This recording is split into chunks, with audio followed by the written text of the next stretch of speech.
Hey, Winter Retreat Directors. So I'm going to show you how to use Google Forms to help do evaluations at your retreats.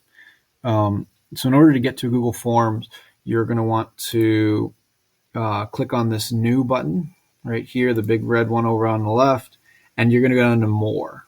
And so Google Forms should be the top one right here. And if you click on Forms, it's going to bring you to this page. Some of you, it may ask you if you want to use the new Google Forms rather than the old one. I would highly recommend the new version. It's a little bit cleaner in terms of options and menus.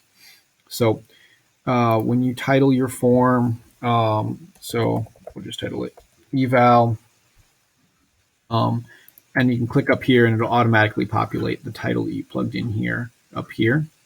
And you can add your description or instructions here for students. But then you're going to get multiple choices in interacting with an evaluation. So the first thing I'm going to walk you through is the question base. So here it can be, how would you rate the registration process? Right. And so let's say that we want to give them a scale. They want to rate it 1 through 5. And so I'm going to click linear scale from the options. And it's already set for 1 through 5. And I can say terrible and awesome. So when they're filling out the form, they're going to see terrible is 1 and awesome is 5. Now, if I want them to say, how would you rate the registration process? I could say, let's do a short answer. And then they would give a text response to that. So instead of results that would be a bar graph, it would be a bunch of text responses that you could filter through. But for this one, rating registration process or any of the different points on the schedule or sections, speakers, things like that, I think that your best evaluation process is going to be to do a linear scale. Okay. So when you finish this, one of the things you can do is down here, this duplicate button. When you click on that, it's going to duplicate the thing before it.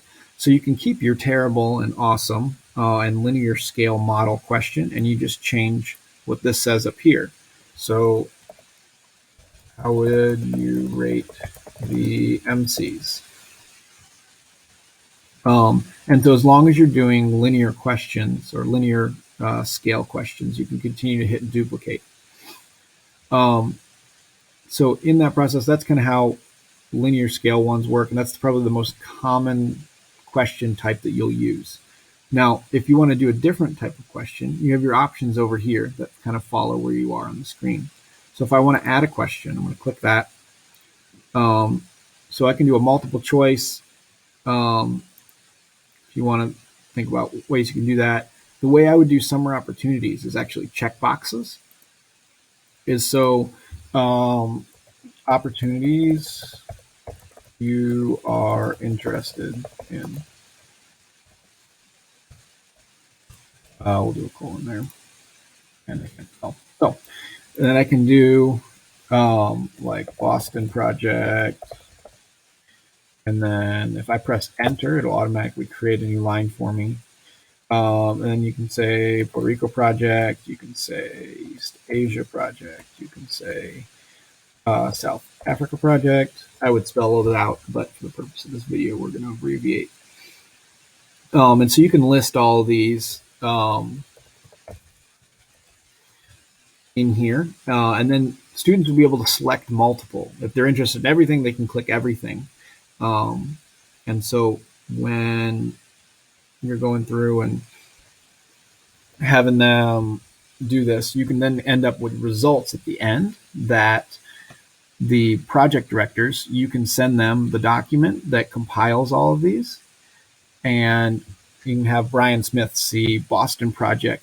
These are all the students that are interested in his project, and then he can contact all of them to recruit them for that, normally through an email. So one of the things you're going to want to do at the beginning of your eval is you're going to want to create a question.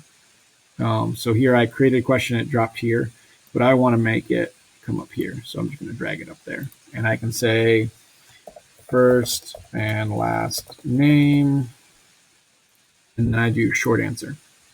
And I'm going to duplicate that question, and I'm going to say email address. And that's also going to be a short answer. And so you can collect that information on when they fill this out. It's not just like, oh, most students are interested in one thing, but we know which students are interested in. So we can connect them with the project directors. So one of the other things you can do is if you want to do different sections, so you can say first and last name, and then we can say, let's add a new section. So it means that this will be on one page, and then this would be on the next page for rating different parts of the retreat. And then if we click here and add a new section, this can be your opportunities section. You can do the same thing with duplicating this question, say staff opportunities. And then you can change these to intern and full-time staff, etc. And so if you want to make your form feel like that, you can do multiple sections. So the other options over here you can see are you can add a title or a description in it whenever point you want.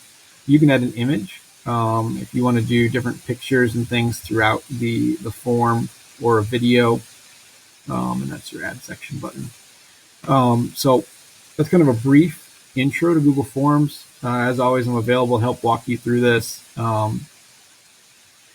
The last couple things for you guys to know when you're interacting with Google Forms is your color palette. You can choose background colors or an image. If you have a Winter Retreat logo you're working on, your settings here, you can choose, like, they finish filling out the form and their confirmation page says yay and thank you. So and you generally don't want them to submit more than one response, so I would uncheck this option right here. And if you have multiple sections, it's a good idea to show the progress bar. So I can click save here. And then your responses here, if people have taken it. So if I go over here to the preview button, that's going to give me the live form. So I'm Owen, my email address is owen@AIA. And then I click next. And so you can see that progress bar here. It says I'm going to go through 3 sections. So it was awesome. They were awesome. Next. I'm interested in everything international and full-time staff.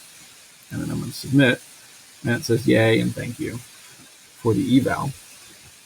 So now when I close this window and I go to responses and I refresh my page, you can see that my responses showed up. This first section where it says summary is going to give me an eval of the entire thing. And so that's going to show me the number of people interested in each project, or the overall rating of the different sessions of the retreat. And then what I want to do is I want to go over here to this green button that says create spreadsheet. And so when I click on create spreadsheet, what that's going to do is create a new spreadsheet that it will automatically dump all of my responses into. And so that way it's easy to tell who is interested in what. So when this one says opportunities you're interested in, and it has the email and their first and last name, you can then share this document here with all of the students that have populated the form with the project directors, so that they can have a larger recruiting base, people that they can contact to recruit to their project or to their tour. So in order to send the form to your students.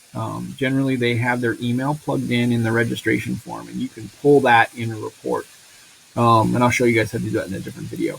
But so when we click send, we can get the link by clicking this button and just send the link to their email. Or you can paste all of their emails right here and do a subject and a message line. And so when you send the form to them and announce it up front, you can do that. So, and you can also add, if you want other staff to edit it, you can add collaborators right here. So, and I would not select this button because you want non-crew users to respond to this form. So, all right, so that's a quick intro to Google Forms. Let me know if you have any questions or want help walking through or building your own eval.